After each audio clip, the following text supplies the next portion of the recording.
Bom dia, irmãos. Você pode abrir sua Bíblia comigo no Evangelho de Lucas, no capítulo 7, e eu queria ler a partir do versículo 18. Lucas 7, a partir do versículo 18. Todas estas coisas foram relatadas a João pelos seus discípulos.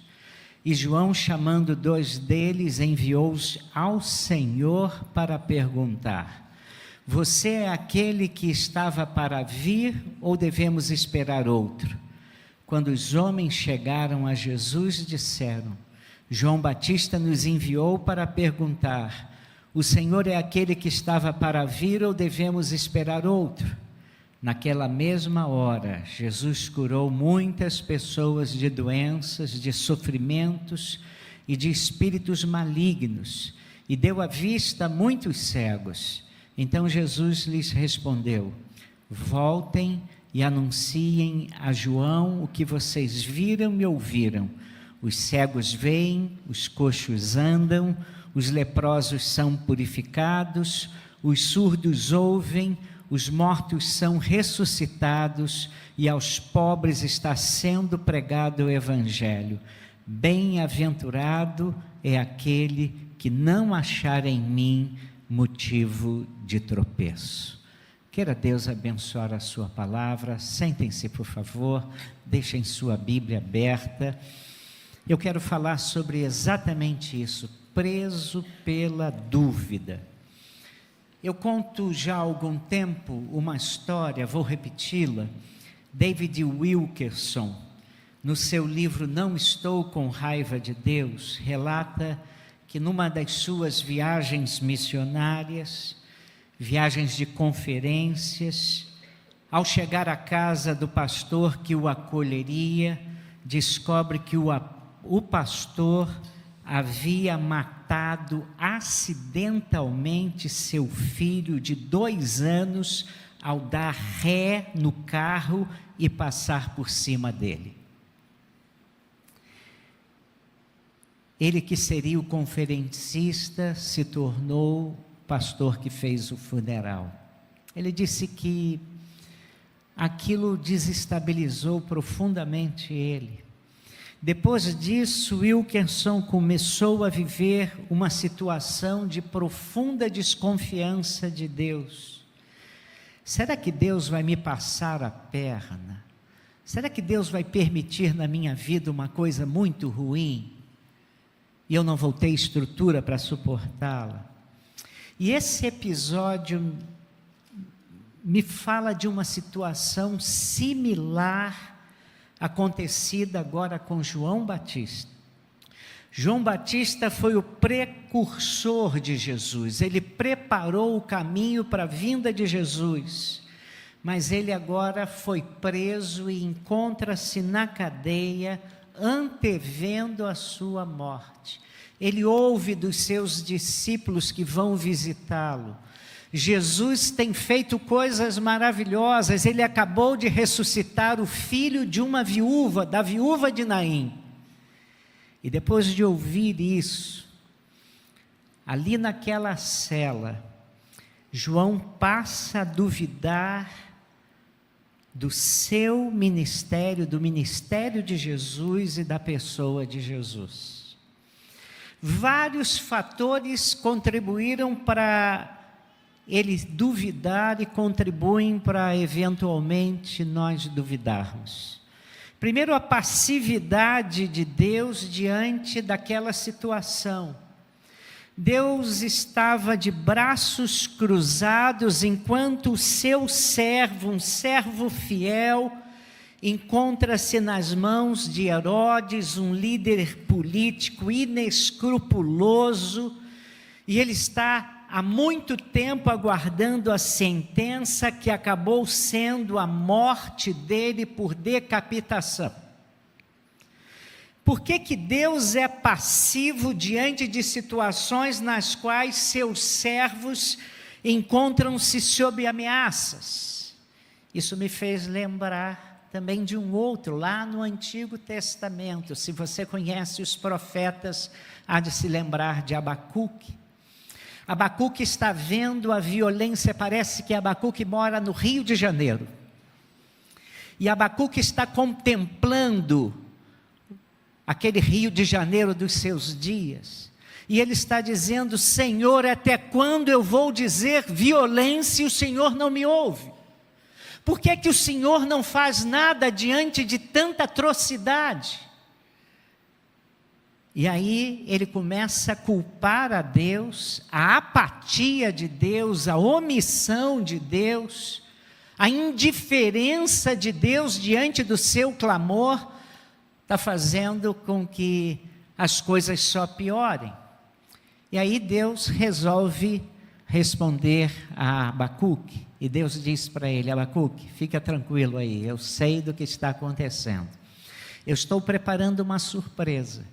Eu vou enviar os caldeus. Caldeus eram os babilônios do norte da Babilônia.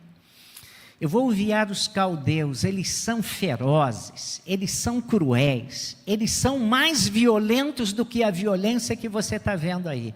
E eles vão chegar aqui, vão acabar com o nosso povo. E aí Abacuque entra em mais crise, fala assim: Senhor, agora o Senhor me responde e a situação fica pior, porque como é que o Senhor vai usar um povo pior para julgar um povo que é menos ruim que ele? É uma causa de corrupção em que um juiz corrupto há de julgar. Senhor, Tu és tão puro de olhos, como é que o Senhor pode ver tudo isso, esse absurdo? Ou como diz um pastor amigo meu, dizia: ab cego, ab mudo, absurdo.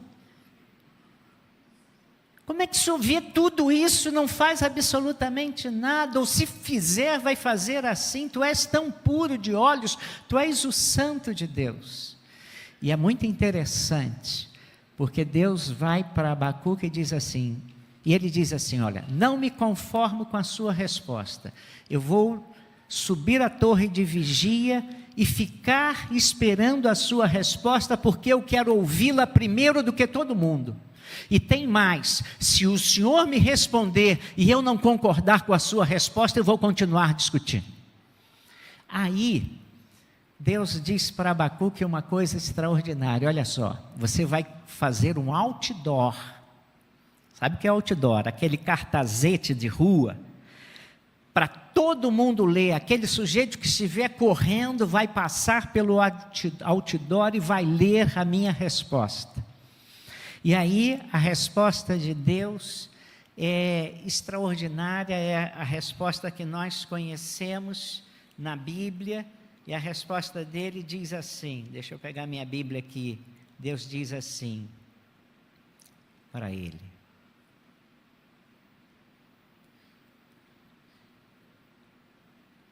eis que a sua alma está orgulhosa, não é reta nele, mas o justo pela sua fé viverá.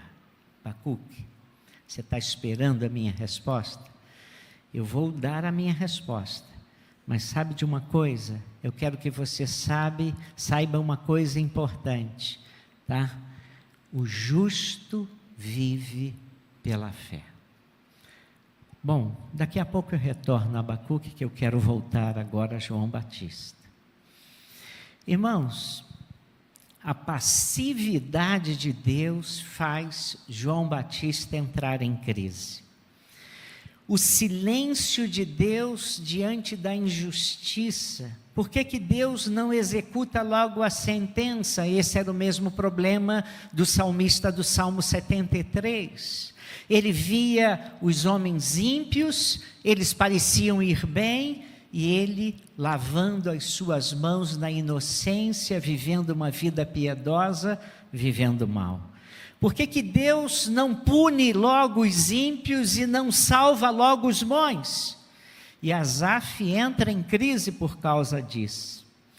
Mas outra coisa que fazia João Batista abalar era a inconsistência de Deus.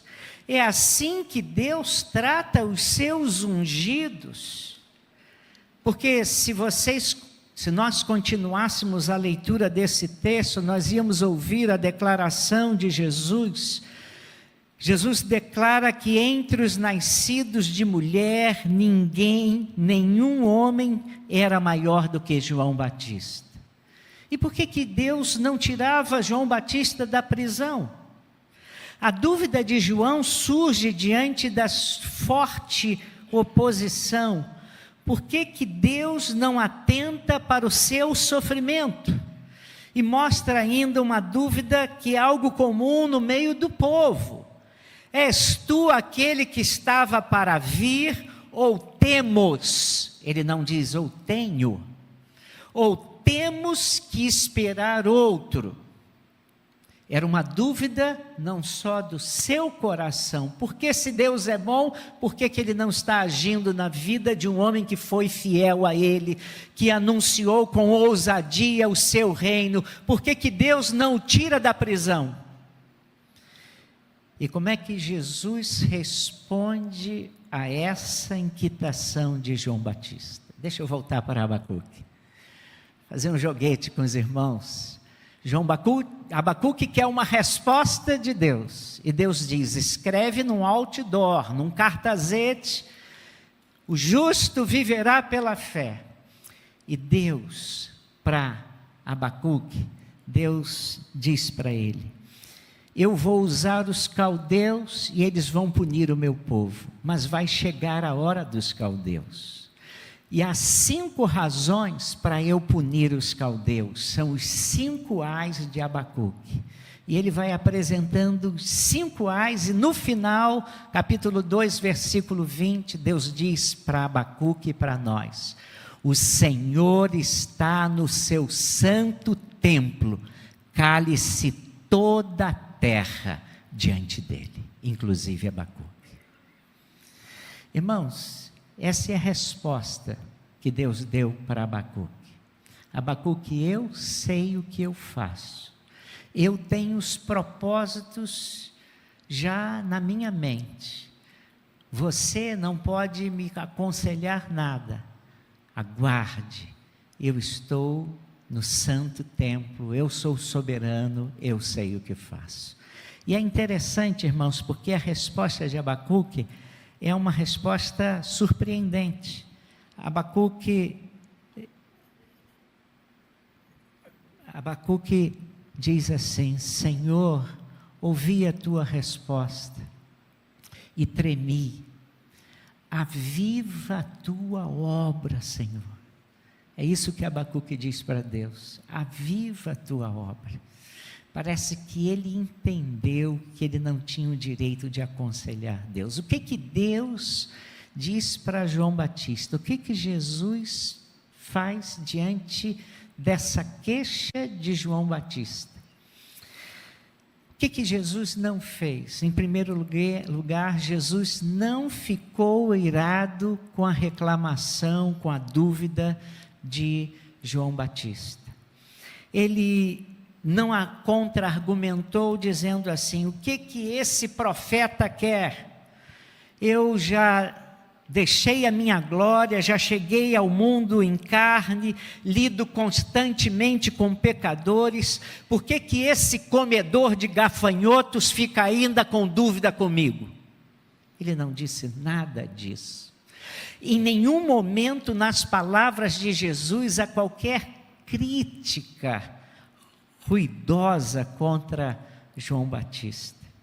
Em segundo lugar, Jesus não ficou chocado com a sua aparente incredulidade, porque Deus nunca ignora as questões, as dúvidas de quem o busca com sinceridade.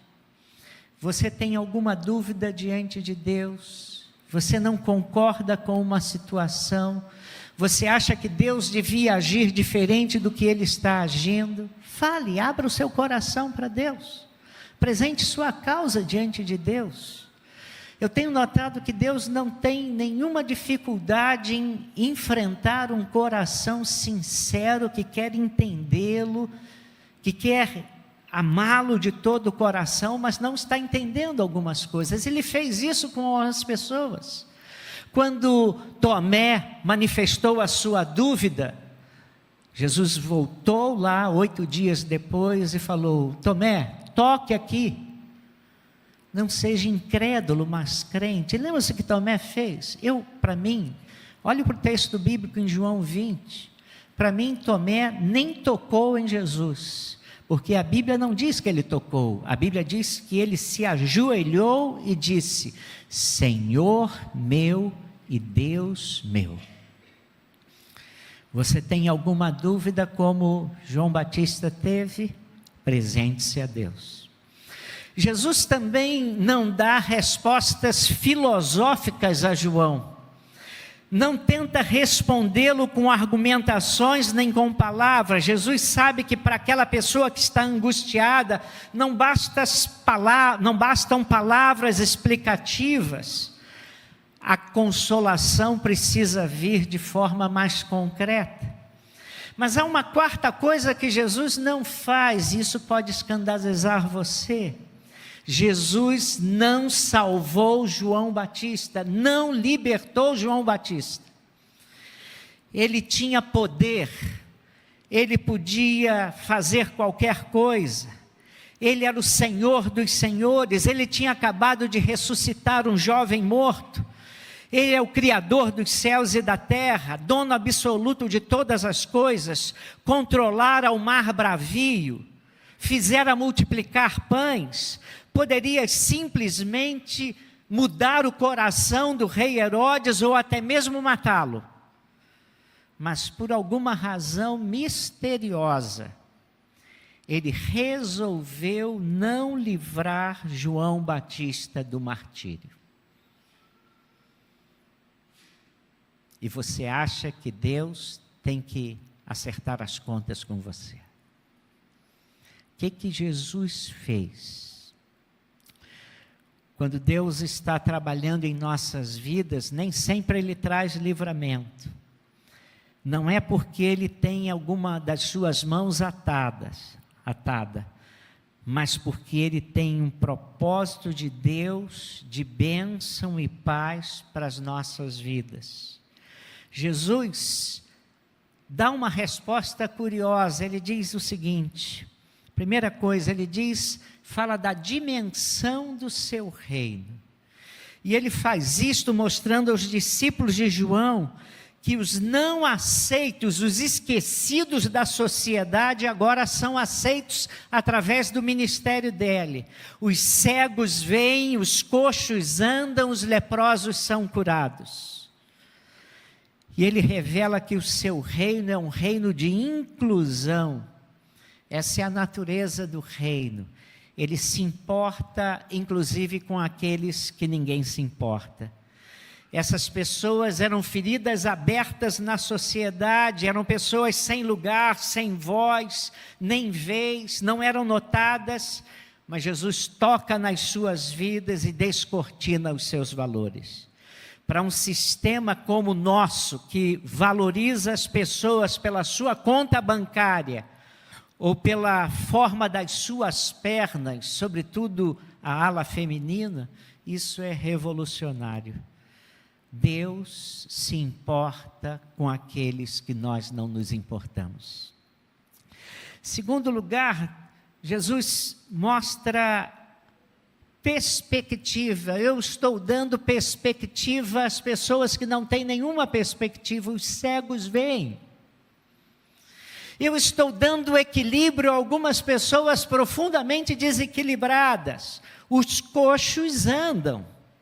E a característica do coxo é a incapacidade de se firmar entre as suas pernas, sobre as suas pernas.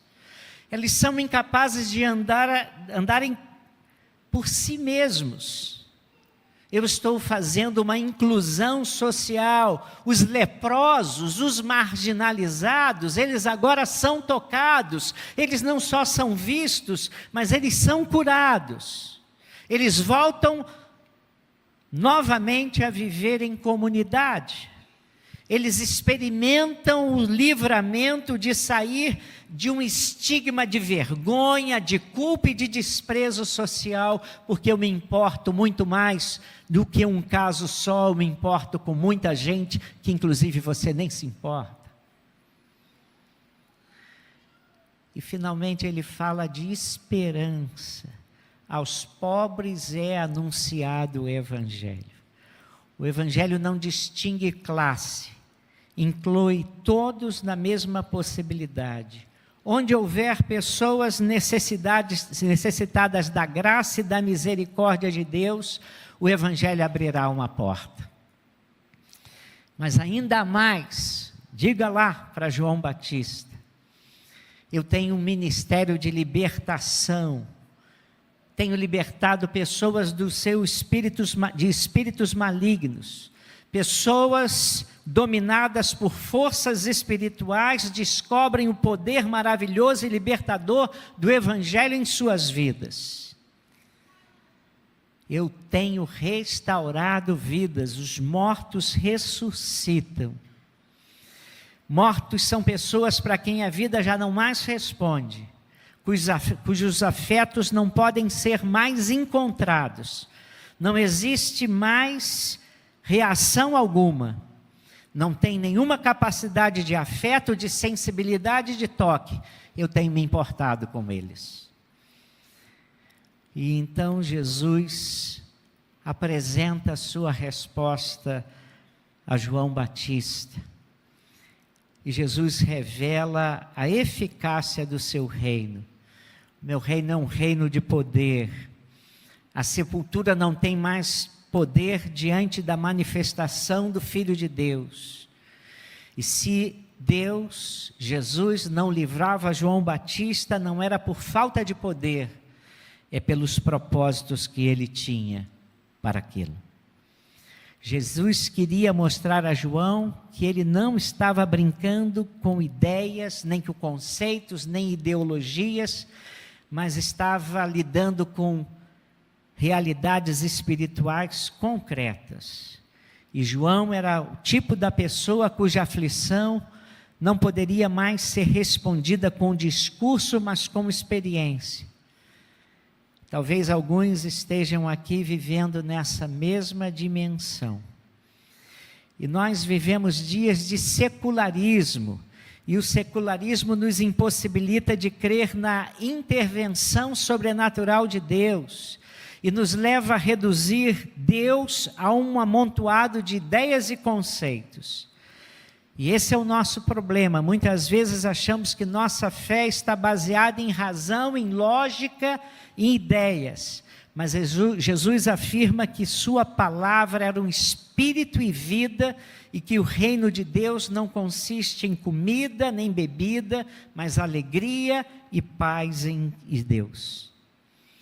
E aí o apóstolo Paulo, escrevendo aos crentes em Corinto, ele diz assim: a minha pregação, a minha palavra não consistir em linguagem persuasiva de sabedoria, mas em demonstração de espírito e de poder, para que a vossa fé não se apoiasse em sabedoria humana, e sim no poder de Deus. Nada pode ser mais eficaz contra a nossa incredulidade e dúvida do que a intervenção de Deus sobre a nossa vida. Um toque de Deus é mais eficaz que 10.000 palavras. E foi exatamente isso que Deus falou para João. Mas é exatamente isso que Deus disse para João: João, não tropece em mim diante de uma provação. Não tropece em mim diante de coisas que você não entende. Não fique em dúvida acerca do meu amor e da minha bondade diante de situações que você não tem solução. E que você pensa que Deus vai dar solução A e Ele não dá. E Ele diz: bem-aventurado aquele que em mim não achar em mim motivo de tropeço. Muitas vezes nós nos escandalizamos diante do sofrimento, e Deus se torna um problema para a nossa mente. Como conciliar o nosso sofrimento com a realidade de um Deus amoroso? Como um Deus poderoso permite a injustiça? Não reage de pronto às agressões que justos e inocentes sofrem. Satanás fica tentando nos fazer pensar que isso é sinal de desamor de Deus, da sua apatia e da sua indiferença. Mas Jesus recomenda a João e a nós que não nos deixemos levar por esse tipo de raciocínio. Jesus diz que o fato de não livrá-lo não é por falta de poder, mas por causa do seu propósito. Irmãos, alguém já comparou a nossa vida a uma colcha de retalhos. Quando você vê uma pessoa fazendo uma colcha de retalhos, você olha por baixo e não consegue ver coerência naquele trabalho. Mas, de repente, quando você começa a ver por cima, aquele trabalho faz todo sentido. E se você olhar algumas colchas de retalho, elas são verdadeiras obras de arte. Eu me lembro, meu pai dizia para minha mãe que ia lhe dar um carro. E aquilo virou um folclore, porque nós andávamos apertados no nosso carro, num tempo em que 6, 7 pessoas podiam andar num carro e não era nada de ruim nem errado. E nós andávamos. E ela falava, ainda vou lhe dar um carro. E aí, finalmente, meu pai deu um Fusca para minha mãe. Fusca feio pra caramba, Fusca azul. Né? Irmãos, que fusquinha feio, mas era prática. Minha mãe usava aquele Fusca para fazer visitas na igreja. Ela era líder da União Feminina, não só da União Feminina Missionária da igreja, mas da União Feminina Missionária do Rio de Janeiro. Então, minha mãe usava aquele carro exatamente para visitar crentes, para visitar irmãs, para fazer a obra de Deus, para pregar num lugar, pregar no outro lado. E de repente um dia ela chega lá em casa, deixa o carro na rua, vai ver alguma coisa e quando desce, cadê o carro? Roubaram o carro da mamãe. Uns 8, 10 anos, meu pai prometendo um carro, minha mãe com menos de 1 ano com aquele carro, roubam o carro dela. Eu tinha 18 para 19 anos, fiquei muito zangado com Deus. Troquei de mal com Deus, irmãos. Falei, não quero mais nada com o Senhor. Se o Senhor roubasse, deixasse o carro do meu pai ser roubado, tudo bem. Mas minha mãe usa o carro dela para a tua obra e o Senhor rouba o carro da minha mãe. Fiquei zangado com Deus, irmão. Muito tempo. Troquei de mal. Lembra-se como é que era tocar de mal? Na infância a gente fazia assim. Era assim? Pegava a mão e rodava a mão em direção. Troquei de mal. Troquei de mal com Deus, irmão. Fiquei zangado com Deus. Aí passou um tempão, muito tempo.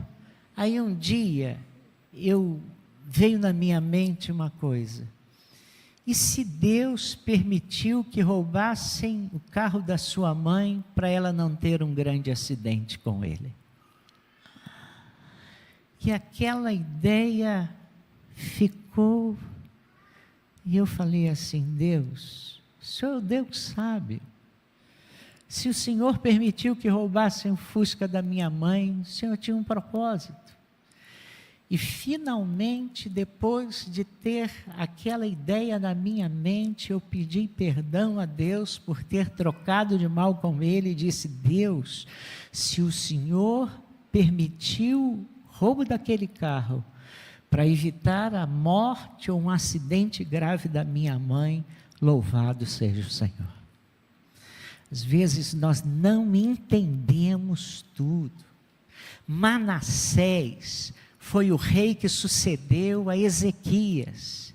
E Deus tinha dito para Ezequias, põe em ordem a tua casa, porque tu morrerás e não viverás. E aí Ezequias, que era um homem de Deus, começou a espernear com Deus, começou a chorar com Deus, começou a clamar a Deus, Deus me dá mais tempo. E Deus falou, tá bom, mais 15 anos. E os 15 anos, dizem os historiadores, que Ezequias não tinha sucessor ao trono, não tinha filho. E nesses 15 anos, nasceu Manassés, o pior rei de Israel.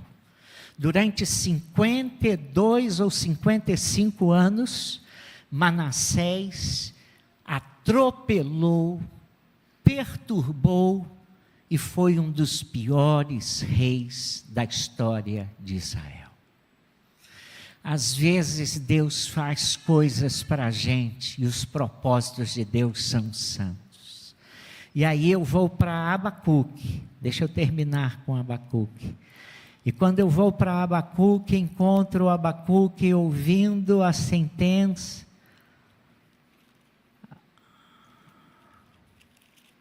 Ouvindo a sentença de Deus. E Abacuque, então, lá no final, diz assim: Senhor, tenho ouvido a tua fama e me sinto alarmado. Aviva a tua obra, ó Senhor, no decorrer dos anos e do decurso dos anos a faze-a conhecida. Na tua ira, lembra-te da misericórdia.